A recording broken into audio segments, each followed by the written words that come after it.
Sunday లంచ్‌కి మా ఆయనైతే పీతలు తీసుకొచ్చారు. పీతల కోసం నేను నిమ్మకాయ సైజ్ అంతా చింతపండుని నానపెట్టుకున్నాను. నానపెట్టి పక్కన పెట్టేశాను. ఇప్పుడు నేను కుక్కర్ గిన్నె తీసుకున్నాను. ఏదైనా పీతల కర్రీ అనేటప్పుడు పెద్దది బౌల్ ఉంటే బాగుంటుంది. నేను చూపిస్తున్న మసాలా సామాన్లన్నీ వేసేసాను. ధనియాలు, మిరియాలు, యాలకులు, తర్వాత లవంగం మొగ్గ, తర్వాత ఏమో ఎండుమిరపకాయలు ఇవన్నీ వేసేసి బాగా డ్రై రోస్ట్ చేశాను. దించే ముందు అంటే ఇవి బాగా రోస్ట్ అయిపోయిన తర్వాత కొంచెం నువ్వులు వేసి కూడా ఫ్రై చేసేసి ఒక మిక్సీ గిన్నెలో తీసి పక్కన పెట్టుకోవాలి.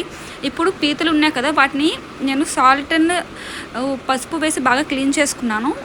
ఇప్పుడు మనం తీసుకున్న కుక్కర్ గిన్నెలో ఆయిల్ వేసి ఆనియన్స్, చిల్లీస్ బాగా ఫ్రై చేసుకోవాలి. ఫ్రై అయిన తర్వాత జింజర్ గార్లిక్ పేస్ట్ యాడ్ చేసుకున్నాను. అది కూడా కొంచెం అంటే బాగా ఫ్రై అయిన తర్వాత మనం క్లీన్ చేసి పెట్టుకున్నాం కదా పీతలు, ఈ పీతల్ని వేసేసుకోవాలి. వేసేసుకొని కలిపిన తర్వాత కొంచెం సాల్ట్ వేసేసి మూత పెట్టుకొని ఒక 5 మినిట్స్ మనం కుక్ చేసుకున్నామంటే బాగా బాయిల్ అవుతుందన్నమాట. బాయిల్ అయ్యేలా చూసుకోవాలి. బాయిల్ అయిపోయిన తర్వాత ఏంటంటే ఆ మూత తీసేసి ఇప్పుడు మళ్ళీ కలుపుకోవాలి ఒకసారి. కలిపిన తర్వాత 2 స్పూన్ల కారం వేసుకున్నాను, 1 స్పూన్ సాల్ట్ వేసుకున్నాను. ఎందుకంటే ఆల్రెడీ మనం సాల్ట్ వేసేసాం కాబట్టి అది బాయిల్ అవుతున్నప్పుడు. ఇప్పుడు బాగా మిక్స్ చేసుకున్నాను. దాన్ని మిక్స్ చేసిన తర్వాత మళ్ళీ చింతపండు పులుసు ఉంటుంది కదా, దాన్ని వేసేసుకున్నాను. వేసి మళ్ళీ మిక్స్ చేసుకున్నాను. మిక్స్ చేసి కొంచెం నార్మల్ వాటర్ కూడా కలిపాను.